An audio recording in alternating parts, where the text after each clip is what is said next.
দর্শক আমরা আসলে একটা রাবার বাগানে আছি। আচ্ছা, রাবার লাগাইছে না, দেখি অবস্থা। এখানে রসটা পড়তেছে কিভাবে। নিচে আসলে রাবার কস সংগ্রহের জন্য একটা প্লাস্টিকের বাটি লাগানো আছে।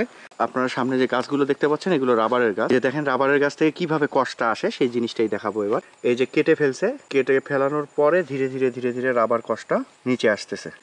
এই যেদিক দিয়ে কাটা, ঠিক সেদিক দিয়ে কসগুলো বের হচ্ছে এবং ওই কাটা জায়গা দিয়েই কষগুলো আসতেছে। তো এই কাটা অংশগুলো দিয়েই এই কষগুলো এইভাবে আসতেছে এবং এসে নিচে হচ্ছে জমানোর জন্য স্তূপ আছে। এই যে হ্যাঁ, এই যে কষ, এখানে রাবার গাছের কষটা এখানে ধীরে ধীরে ধীরে ধীরে ধীরে ধীরে রাবার গাছের কষটা এখানে পড়তেছে। হ্যাঁ, এটা আসলে আপনারা দেখতে পাচ্ছেন কি না, কতটা দেখতে পাচ্ছেন, এটা আসলে কিন্তু অনেক আঠালো। মানে এই যে দেখেই বোঝা যাচ্ছে যে এটা, এই যে প্রতিটা ফোঁটা এখান থেকে পড়ছে। গাছের যে নির্যাস, সেই নির্যাস সংগ্রহ করা হয়ে গেছে অনেকগুলো থেকেই। অনেকগুলোতে আবার বাটি লাগানো আছে, আর আপনারা দেখতে পারবেন। এটা একটা আসলে রাবার বাগান।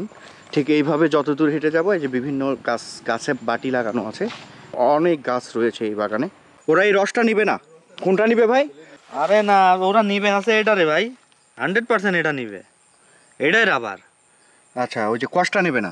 না না, ওই কষ থেকেই কিন্তু এটা হইছে, এটাই কষ জমে এই রাবারটা হইছে। এই যে এটাই রাবার। আপনাদের কাছে শুনলাম যে আসলে কষটা নেয় না, এটা ওই যে রাবারটা নেয়, যেটা জমা হয়ে গেছে। এই কষটা জমে ওখানে রাবার তৈরি হয়। এই যে রাবার, হ্যাঁ এটাই আসলে এর সিস্টেমটা। এই যে রাবার না? আচ্ছা, এই কষটা থেকে ও নিচেই হয়ে যায়, একা একাই হয়ে যায়। আর কষটা থেকেই তো বোঝা যাচ্ছে কষটা কিন্তু অনেক পুরু, দুধের মতো একেবারে। দর্শক ঠিক এভাবেই আসলে রাবার কষ সংগ্রহ করা হয়। এটা গাছটা একটা স্টাইলে কাটা হয়, গাছটা একটা সিস্টেমে কাটা হয়। সিস্টেমে গাছটা কাটার পরে যে অংশটাতে কাটা হয় এইভাবে ঠিক সেদিকটা দিয়েই ঘুরে ঘুরে ঘুরে ঘুরে ঘুরে ঘুরে সেদিকটা দিয়েই এই রাবার কষগুলো মানে পৌঁছে যায় নিচে। আসলে রাবার কষ সংগ্রহের জন্য একটা প্লাস্টিকের বাটি লাগানো আছে। রাবারের যে কষটা, এই কষটা এসে ফোটায় ফোটায় পড়তেছে, অসম্ভব রকম পুরু। ঠিক এইভাবে এখানে আসে এবং এই রসটার নিচে একটা আস্তরণ তৈরি হয়, সেটাই আসলে মূলত রাবার।